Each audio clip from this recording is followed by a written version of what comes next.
All right, folks, so today we're dealing with World War II and the U.S.'s role in World War II, all right? Okay, to start us off here, you all have your shapes in front of you. We call the tangram exercise, or it is quickly being known as the shapes game, and that works all right as well. We'll play 2 rounds of this. All right? What I'm looking for first round here, I'm looking for a shape or some kind of a diagram using your shape that conceptualizes the U.S. strategy in the European theater. U.S. strategy in the European theater.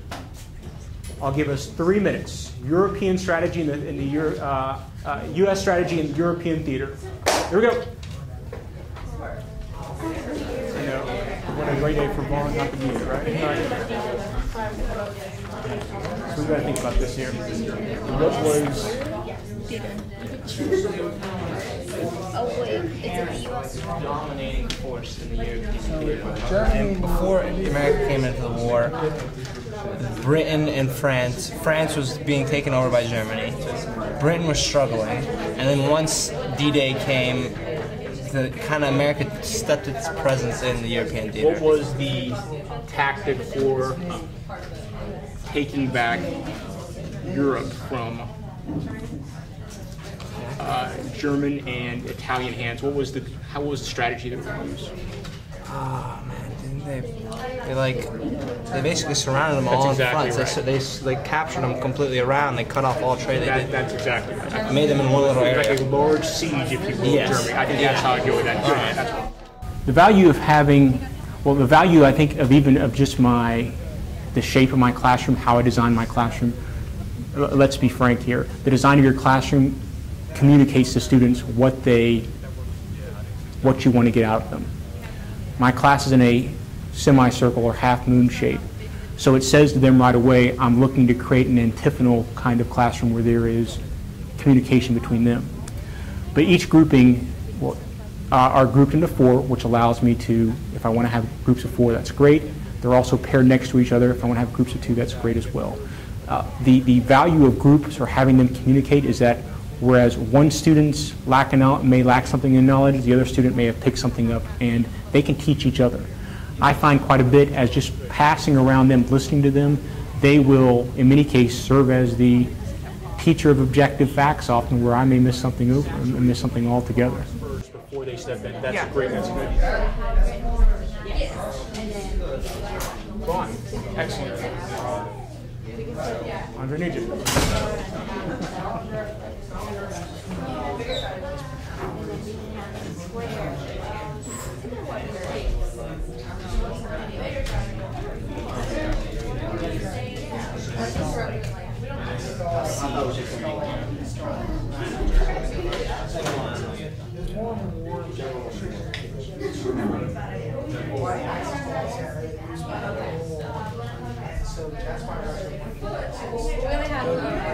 And afterwards, you can see after the invasion of Germany, because Germany was so focused on taking down France, Germany was focused on Russia and not focused on the British and the Allies.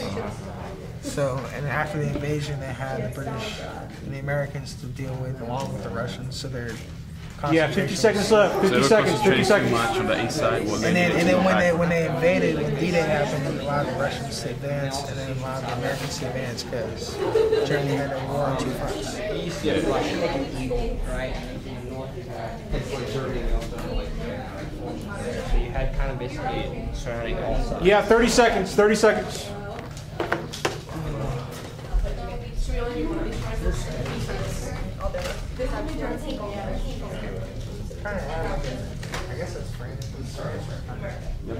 We have 15 seconds. 15 seconds.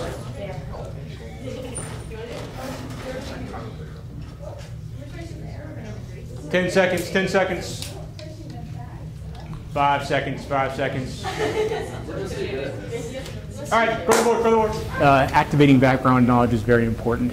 It allows them to see how today's lesson is linked from where we've been and to where we're going. So they need to see the genetic links, if you will, the relevancy of the lesson. Otherwise, students are very smart. they can recognize whenever you've just made something up for the day and there's no relevance to what they're doing. But if they see that you're taking them somewhere, that we're on a journey, and this is one more stop on the road, it's worth their time. So, and they need to know as well where I'm going with the lesson. What's the culmination point?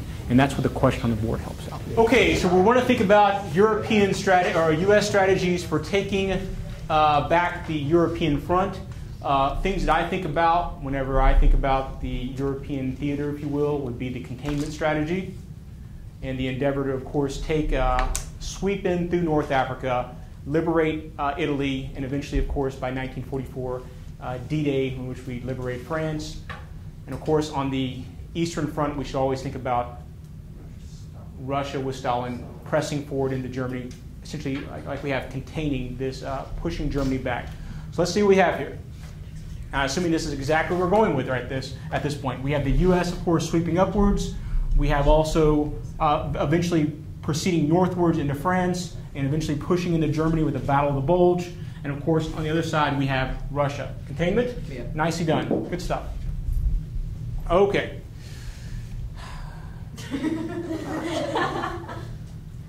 Is this the U.S.? No, that's France. This is that's France. The ultimate goal, but to get the ultimate goal to invade France, they went through North Africa, then Italy, and then to France. And so the star is the ultimate goal. It's the ultimate goal. That is well conceived. Very nicely done. Nicely done. Okay, so small goal to larger goal. Is this the U.S. right here? Yeah. Okay, so the U.S. is proceeding forward from North Africa. See. Italy. Of course. France. Yeah. And the big goal? Germany. Nicely done. Good stuff.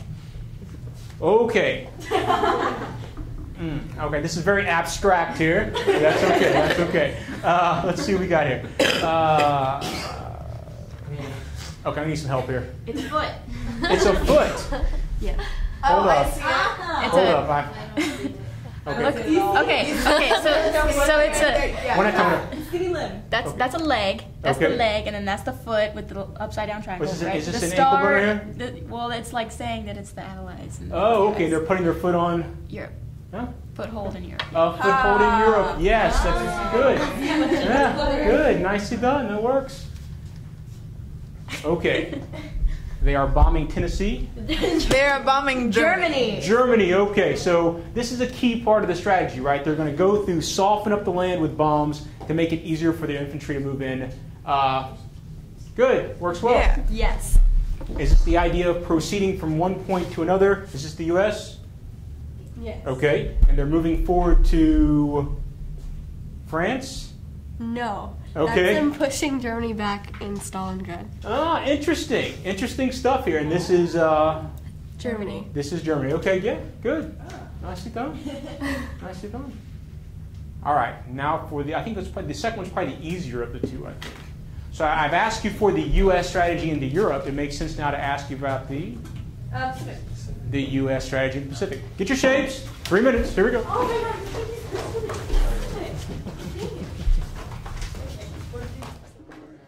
I'll tell you, it's actually a Chinese game called a tangram game, and it's used in geometry a lot. So I'm always trying to bring in the shape game. The shape game is essentially a way of getting them to think abstractly. I'm always trying to bring in different disciplines into my subject so they can see the relevance that history has tentacles, if you will, across disciplines. And here's a case where it allows them to bring in their geometry backgrounds and think in ways that may be more than just drawing or writing things that are clear. I want them to think in terms of symbolism as well.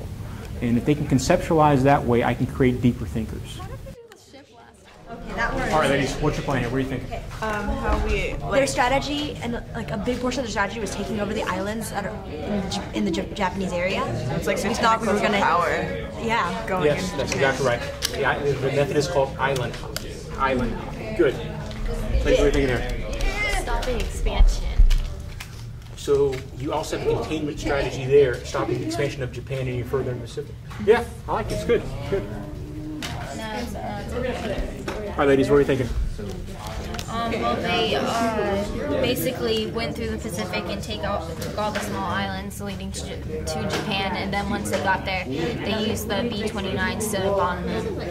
Yeah, that's where island hopping, island hopping, island hopping. Good. All right, folks, what are you thinking here? So these would be islands, like they're island hopping, and then after a couple, it's a just big arrows, space, arrows and an straight arrow around to it. It's Hiroshima and Nagasaki. Yeah, good. That works. Guadalcanal Canal is like right here. Yeah. What's the plan here? We have a ship, Yeah, and we then have the Japan and the islands, and islands. then Japan. Okay, so once again, they're proceeding to. And the naval dominance of the United States within the Pacific.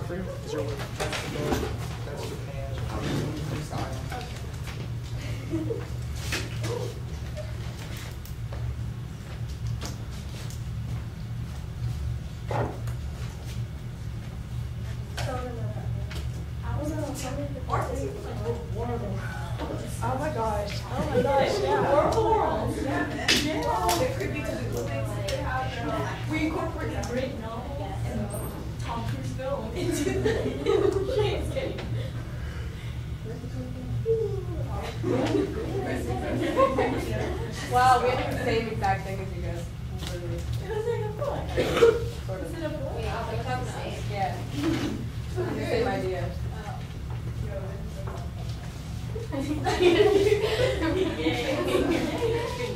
Good. Okay, let's see what we have here in terms of what we're thinking about or what you're thinking about in terms of the U.S. strategy for liberating the Pacific. I'm going to assume here that this is this Japan the ultimate goal? Yes. Okay. They're like island hopping to Japan, and then when they got close to Japan, they bombed them. And that's the plane bombing it. Okay, well there we go. That's perfect right there, right? You got the main vocabulary part in terms of island hopping, which is the strategy. And of course, how it ultimately culminates is with the use of the atomic bomb at the end. Good stuff. Same concept. There's this island hopping moving eventually towards the main goal, Japan. Yes. Yeah, it does have kind of a look of the War of the Worlds alien as well. Nicely done. Good. Appropriate theme. It is, yes. Good stuff. Okay. We're moving towards Japan. Is this a vessel of some kind, or? No, that's Japan trying to expand, and that's supposed to be an X, but the magnets don't really cross. But So we have Japan trying to spread out in the Pacific for more resources, and they're being blocked here by the, well, at least the U.S. at this point. Good. I like that. It's good stuff. Okay. Island hopping again. Okay. Till you get to Japan. Yep. And I see two of these. I'm going to assume Hiroshima, Nagasaki. Yep. Yeah. All right, so very similar over here, but still, it's the same concept. It works well because it's correct. Nice job. Okay. This is a boat? Yes. Okay. All right. They have island hopping. And naval dominance. To take to down take the Japan. islands. And I like the fact you actually separated your points out because, of course, that's exactly what happened. They are moving all throughout the Pacific, liberating both the Philippines as well as in the northern area, Okinawa, places like that, to get to Japan. Nice. Good. Okay. Is this Japan here? No. Is this the U.S.? No. Is this the Pacific? No. Okay, is this a circle in the middle of, of a whiteboard? Big bomb with arrows. A big bomb with arrows, and it is going. Okay, so right here. That is a U.S. flight, the ship. Not the ship, the airplane. Oh, I see. It is dropping the bomb. On Japan. That works. Simplicity. But it works. It's fantastic. Well, now I'm curious in terms of why the bomb has wings. More deadlier, I guess. I don't know. Wait. There you go. All right. If it has wings, it's deadlier. There you go. Engineering insights. I like it. Okay. Okay. So we're going to collect our shapes in a second. All right. Real quick. Once you get back to your seats, we're going to put on the videotape, the video series. It's only 13 minutes long in terms of World War II. From the Crash Course series, we've used this series before, and I'll give you the overarching question before we start, so you'll know what you're looking for in the video series. Right? Get your shapes, pack them up. We'll go from there.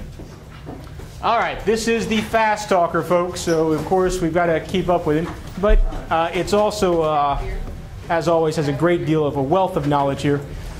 Here's your overarching question that I am looking for. I'm looking for the impacts of World War II, the impacts of World War II. In general. Why I'm doing this here, this isn't going to talk so much about the U.S., it's just to give you just an overall idea of how World War II unfolded, what were its motivations, and then we will begin cutting into the lesson, if you will, as we go throughout and get more in terms of the U.S.'s role here. But I just wanted to give you just an overview of what World War II was about. I have a game plan for each class and change things up. My classes, I try not to keep them the same, looking the same way. Every 3 or 4 classes do something different. Sometimes I have just debates in classes, but you want to keep the students off balance. You don't want things to become boring, because if it becomes boring for them, they're not going to be interested in history.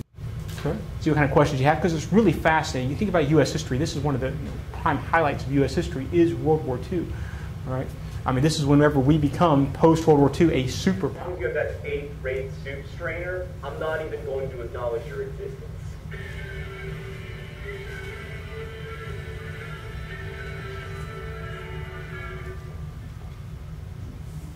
Right, so you've probably heard a lot about World War II from movies and books, the History Channel before it decided that swamp people were history, the incessant droning of your grandparents, etc. We're not going to try to give you a detailed synopsis of the war today. Instead, we're going to try to give a bit of perspective on how the most destructive war in human history happened and why it still matters.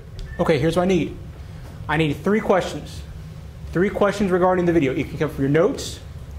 It can come from something expressed in the video, a question put out by the video, or a question. Okay, find your best question, please. Find your best question that you have, the one you're most interested in. Find your best one. Once you have it, go to the board, or on the board. In terms of why students feel free about their study of history, this takes a couple of weeks, whenever the class first begins in August, for them to get comfortable with speaking. I think a lot of students come into class used to the hierarchical mode of teaching, in which the history teacher just tells the student, this is what you should know, deal with it. And their opinions are never really raised, because they're viewed as being meaningless. So once they begin to realize my opinions actually matter here, if I can justify them, things typically take off pretty well. Okay, look at the questions please on the board here. See which ones stand out to you, which ones you want to deal with here. We can talk about them. If you think you have one, raise your hand. Kyle, go ahead. In your opinion, when did World War II begin? In your opinion, okay, when did World War II begin? In terms of when the marking point is for the start of war. He gave us about 4 or 5 different options, right? What do you all think? Which ones sound the most convincing? Aaron? I think the invasion of Poland is the most convincing, because that's, beforehand, that was more of a preparation for war, and that's the first you see a more of a major movement of a world power, like a military movement.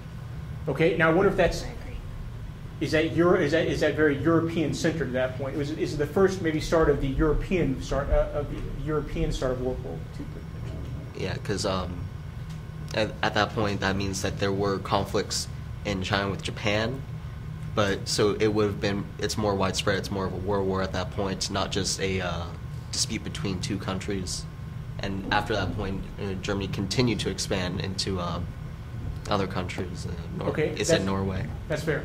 Kyle, Andre, go ahead. Also, I'm agreeing that the invasion of Poland, it brought Britain and France into the war. Unlike the invasion of Manchuria and China by the Japanese, it didn't really spark any allies to attack Japan. So it was basically that it was a start of a war, but that was just a war between China and then Japan, and then the World War started when Britain and France ended after the invasion of Poland. Do you think the perception was that because Japan seemed as if it was on the other side of the world, they didn't seem as much as a threat? Was that? Also, they weren't a real world power at that time. They later on became a world power, but at that time they weren't really a world power like Britain, France, and the U.S. So they were still second tier. Yeah. Okay, that's fair. And just like in World War I, though, when Germany took over the Suez Canal and everything from France, they got involved. Everything in World War I happened when the European nations started fighting, and by Germany taking Poland, it also started fighting again in World War I. Okay, that's fair. Yeah. I feel like it was kind of like two different wars. Like I feel like I can't relate as much to Japan and Germany as I would like. I feel like Pearl Harbor started the Pacific part of the war, and then Poland. I think this is a great comment. Can you make the case that World War II is not one war, but actually two it separate didn't really wars? seem like two wars. Because who else was Japan fighting? Besides the British in Burma and the Australians and the eastern part with the British colonies, the United States pretty much solely fought in Japan. Absolutely. So without the supply lines, it would be hard to distinguish between, or not distinguish, it would be hard to combine the two. It was the supply lines and the information Well, that was going across those lines. I do wonder if Russia is the connecting point. How so? Okay, so, well, clearly in the West it's easy to make the connection, right? What is their concern in the East? They didn't Russia had already spread down into China with communism, and then if Japan went in, it would have forced Russia out, and they already had a score to settle because of the Russo-Japanese. Absolutely. The Russo-Japanese War, that there was that bad blood in 1905 after Japan beat Russia, the first time, by the way, that a Eastern power had beaten a Western industrialized power. So there was some bit of honor to regain for the Russians. Other questions on the board. Let's get at least one more here before we move on to what we want to deal with.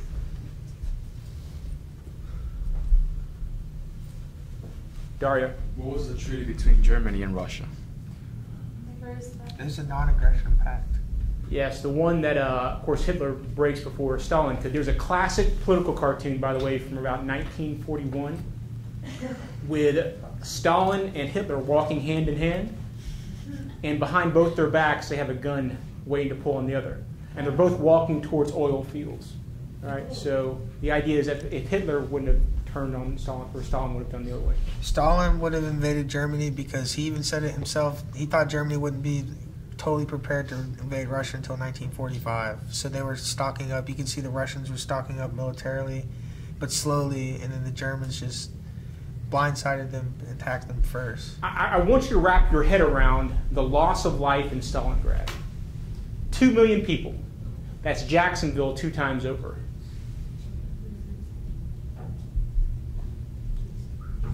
This was one day? Was it 7 days? It was 7 days. Very short war, a battle there. And 20 million overall. Right. Yeah. But did Russia have the military might?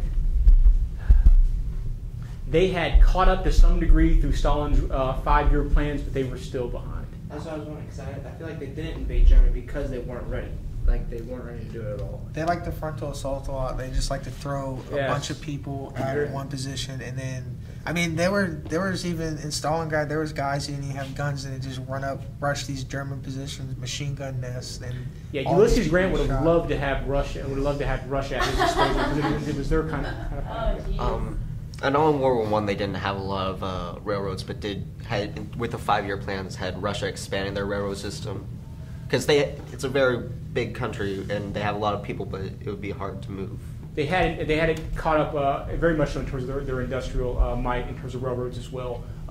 Again, still not where other Western countries would need to be, but they were well beyond the point where they were in the 1920s when they first started the 5 years.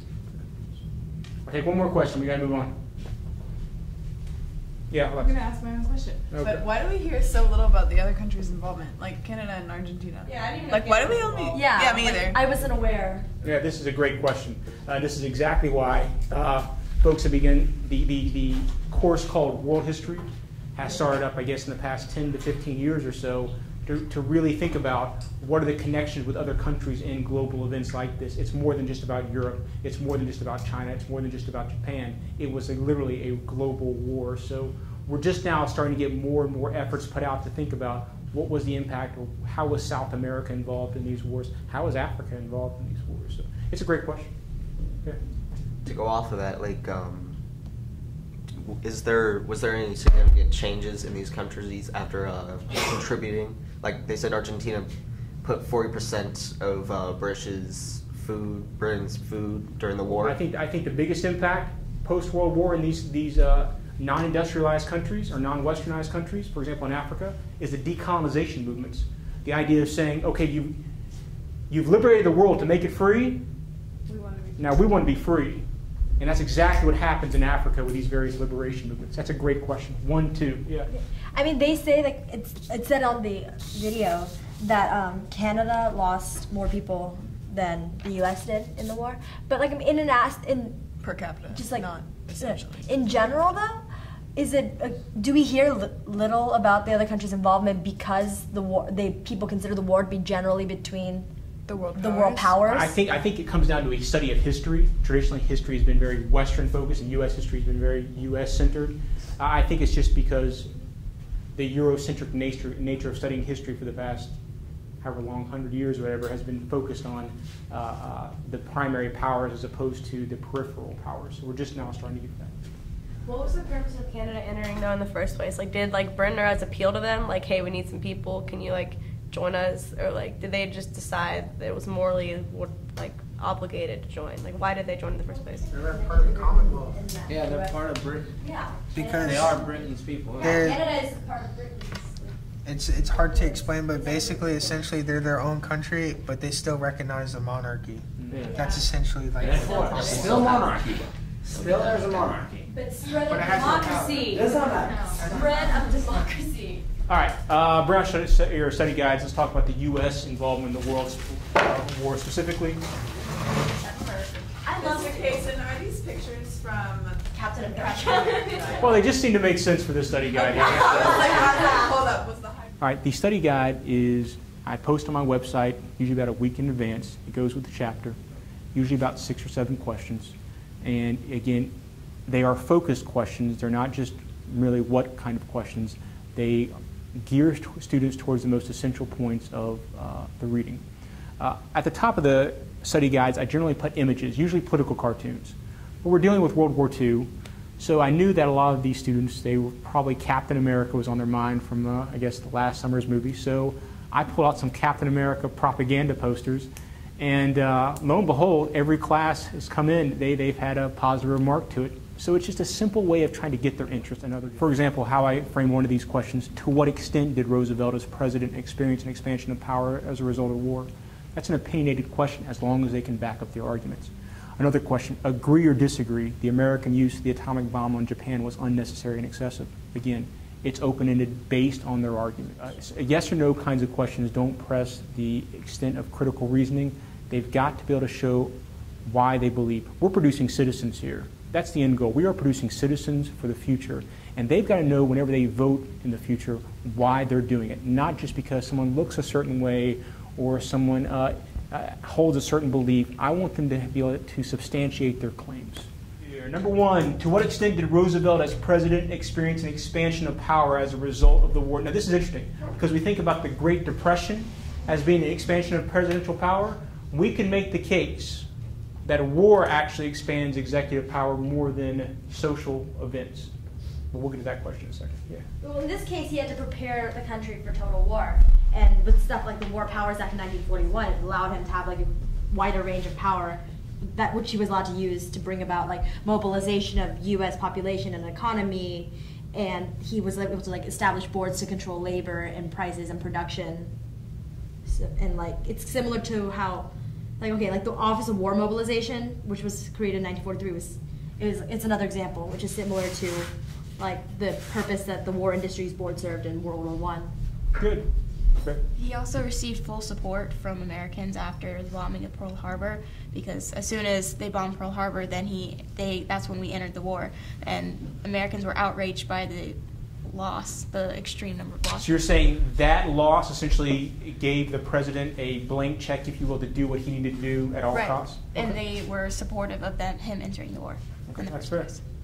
Hannah's going to start the line. She's going to start with Alexis. Alexis is going to give us one reason why the use of the atomic bomb on Japan was necessary. Then she'll come over here to Ashley. She'll give us an argument why it was unnecessary, and back and forth, back and forth. Remember, as it goes along, once that point's repeated, you can't repeat it more than once. You've got to come up with a new reason. So it gets more difficult as we go towards the back of the line. At the end, Hannah, you must tell us which side is more persuasive for you. And then you're saying it was necessary and not excessive. You guys are saying it was unnecessary and excessive.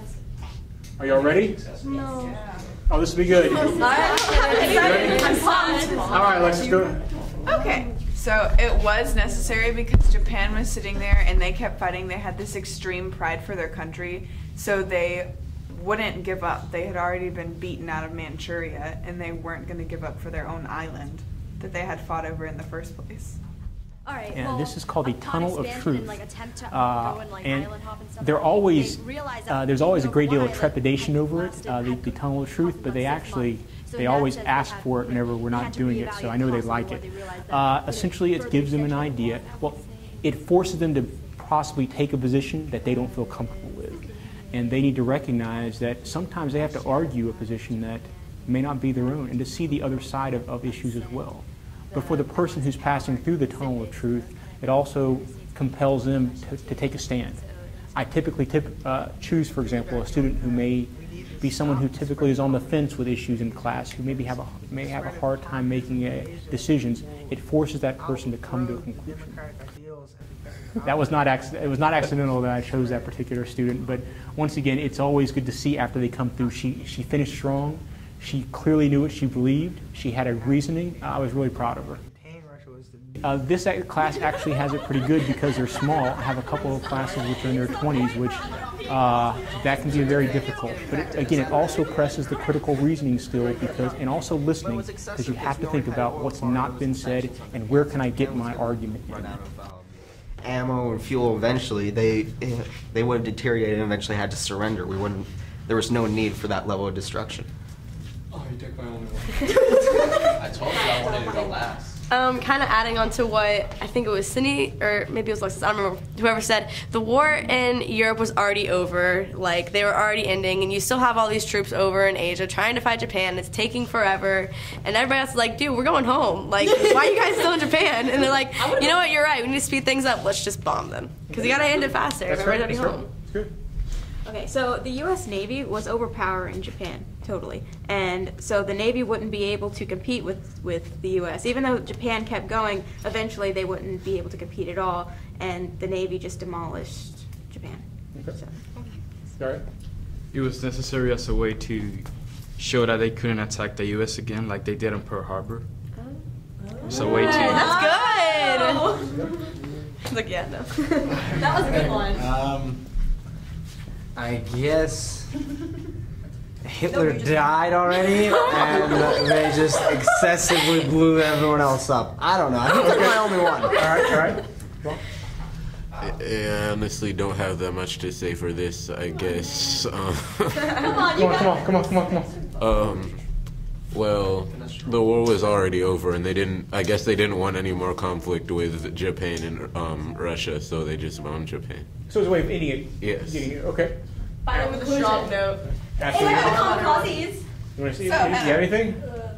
Okay. All right. All right, Hannah. What do you think here? Unnecessary or necessary? Or? I think it was necessary. Okay. So why? What convinced you in terms of the points? Well, the fact that the war would be a lot longer and it would mean loss of American lives. Mm-hmm. So, I mean, when Truman was deciding, I guess he was deciding, should we bomb the Japanese because they won't surrender, or should we risk American lives for this amount of time more and extend the war? Okay, this is good. Excellent argumentation. Here's a question I would pose. Another argument you guys could have gone with, that maybe one bomb was necessary, but two would have been excessive. That's what I said. That could have been an interesting argument on this side as well. You think two were okay?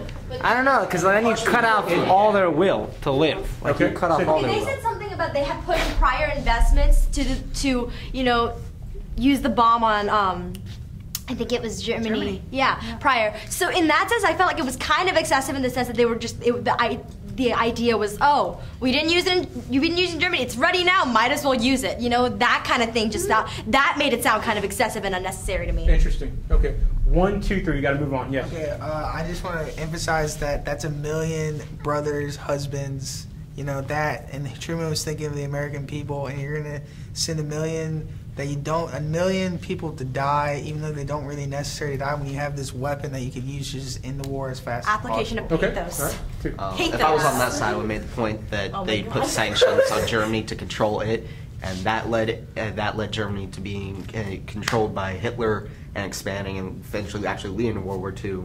So if we had put like a finishing blow to Germany, like say a nuclear bomb, it might not have occurred like it did. Okay, that's fair. Okay. So could you say that it like displayed the U.S. as a power? It showed off. Was it a symbolic event? Yeah. So like, look at us, we have a bomb. I would think that last question we dealt with under study guide, ways in which it showed us being a superpower. I think that's exactly what one of the key moments were. Good. I got your seats. Good job, folks. Excellent discussion, folks. So far, so good here. Here's the question of the day. Assess the U.S.'s contribution to the Allied effort during World War II. I think it's a very manageable question. And I think the way to group this, there's a very clear way. But I want to get your take on this first.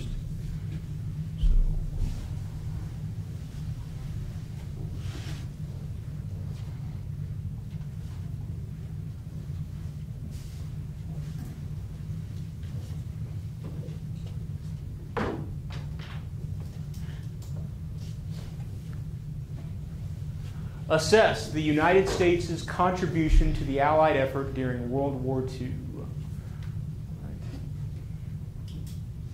All right, with the person next to you, I want you to take about 4 to 5 minutes here to think about how you would attack this question. Then we will come back together as a large group and figure it out. States to have the leaders like Patton and you have Bradley. Bradley was key, especially in North Africa, to bringing out the end of the North African campaigns. Should you see this question on the ACE exam, I would definitely go for it. I think it'd be a very manageable question, one that you could easily write. This, of course, as always, could be the sticking point, the assessment part of it. But I think it's a very manageable question, and it's been a while since we've seen this. But how would we go about organizing this question? Based on the feedback you've given me, of course, there's always the possibility of doing the ESP method, the economic, social, political. Some of you are thinking geographically here, breaking it up into theaters, Europe versus Japan. And then I'm also seeing thematically as well, and this is the kind of the way that I did it whenever I thought about this question in terms of a paragraph on leadership, economic assistance, and total warfare. But I'm not sure in terms of how, if we did that, in terms of the assessment part of it, we'd have to think about that. We're going to chase that down, see if it'll work. Yeah. How did you want to argue total warfare? Like, how was that a contribution? Well, it's been said that while the British gave their time, the Russians gave their blood, we gave our money. Yes. That, I would say, is probably the most important contribution we make, our total war industry effort. So, are you saying, like, one paragraph you talk about like production of tanks and then cash and carry and lend and lease and all that? Well, let's see here. Or let's see what we have. What would come up here? All right, so let's say we had a paragraph on total warfare. I would want to focus on here troops, arms, and of course, land and water vehicles.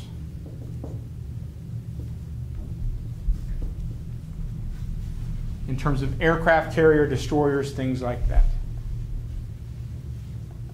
But also the fact that you had such a large supply of people involved in the war in the U.S. effort as well. My question is, so the total warfare, we're going to say it aided the contribution to the Allies, like it aided the Allies? Like the only counter thing, could we say, is that maybe socially the U.S. suffered because it put on, what was that term that you said? They didn't have enough, they couldn't do everything that they wanted. What was it? What's it called? I don't know. Yes. Would you, in that setup, would you talk about like morale? because Europe had already been in the war for 3 years when America kind of started officially contributing. It must have been around. Well, see, and there's the other way you can deal with this. And y'all are kind of going in this direction here, which I think is interesting. It's almost a long-term, short-term. You could do, and this would be a different take on it, pre-1941, post-1941. Well, does that count as during World War I, though? When we start in World War II? When's your starting date? Well, you have to define it. Well, I mean, for the United States, it was But for an after, you would have to define. Could you include the Reconstruction period when they had to rebuild Europe? I mean, why couldn't we include the late 1930s? Whenever. 1937, like Japan and China. Why not? Yeah. Wouldn't that approach have to be based upon like what time period you believe for the world? That's exactly right, which raises the question raised at the very beginning of class, when does World War II actually start? Which allows you to really play with this question in a large degree, do a short-term, long-term kind of approach. You could make the case that whereas in the early period, pre-1942 or whatever, our aid was primarily with respect to economic aid, cash and carry, Lend-Lease, destroyer bill. The later period, total warfare and leadership plays a role. Let's see if this works out. Economic assistance, right?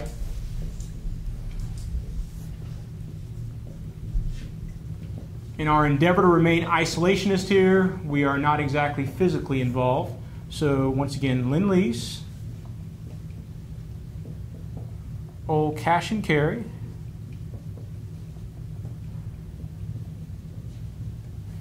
and the destroyer bill, which we essentially unpack a bunch of our World War I destroyers and send them to Britain. And then leadership. I think you have to have a paragraph in some way dealing with leadership. And here, what do you want to focus on in terms of people? Or who do you want to focus on in terms of people? Good. So, excellent. So I like the fact that you guys aren't just thinking in terms of presidential leadership, which we need to. We're also thinking in terms of generalship as well. So presidential leadership, but also generalship also. Which there you can raise an interesting question. Who was more important towards winning the war? Was it FDR's effort to nationalize industry, or would the generals have done it themselves? Was FDR essential to the war? Yeah. This feels a lot like the Lincoln question. Yes, it does. I would say that they have to both be present. Without total warfare in the United States supplying the generals with what they needed when they needed it, it doesn't matter how well the leadership was, they wouldn't have been able to win. So FDR's presence then sounds essential in terms of his willingness to extend executive power. But if they had someone leading the troops, someone like Grant with only full frontal assault, no maneuvering of the troops, so you would have been mass losses of not just the money, but of the men and all the resources. So the Eisenhowers, the Pattons, the Nimitz in Pacific, those generals, there was a payoff by having those great figures involved. Okay, yeah. Because I thought, isn't it more like the president's like attainment of like more like an extension of federal power enabled them to like replace ships as like fast as they were being sunk by the German U-boats, and so in that sense, it provided them with the resources they needed. So it sounds like you're actually leaning more towards presidential's pretty significant. I mean, this kind of goes, to me, reminds me more of the Grant question. If Grant doesn't have troops, is he great? No. I mean, if these generals don't have the stuff at their disposal, are they as great as is Patton great if he doesn't have the tanks? No. Is a coach great if he... Yeah, a coach is only as great as his team. Okay. Yeah. Well, you could use, like, Lee towards the end, how long he lasted without all the necessary supplies that he had. He lasted a lot longer than everyone thought. So, I mean, if you're a good leader, you can find somehow to win, even if you don't have the supplies. Okay. He didn't win. I'm just saying. I never said. Okay, but it's not the question of like how long can you last without the supplies. You know, the question of can you be successful without effectiveness. Yeah. Okay, that's fair. So there's a way you could assess that in terms of leadership. Who played the greater role in the Allied effort here?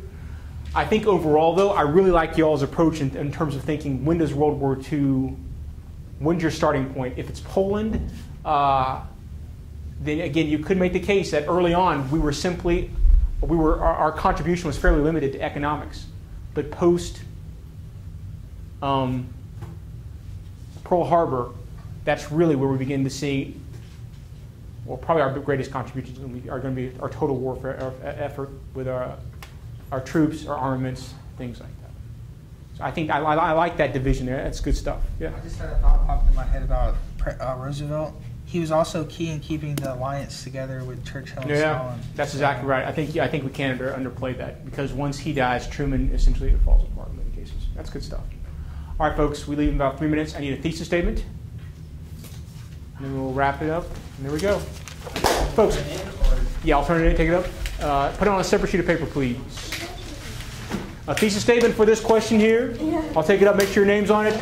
Excellent job today, folks. Yeah, in terms of how I drew to the overarching question here, the idea was I like to think about each class as a funnel.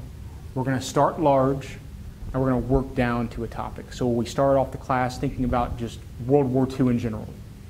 And then we got to thinking about the U.S.'s role in World War II.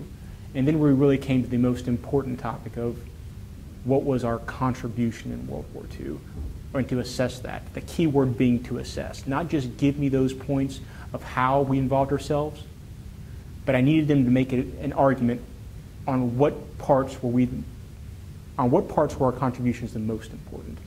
And again, that's when I'm pressing them beyond just the whats and thinking about the whys, if you will.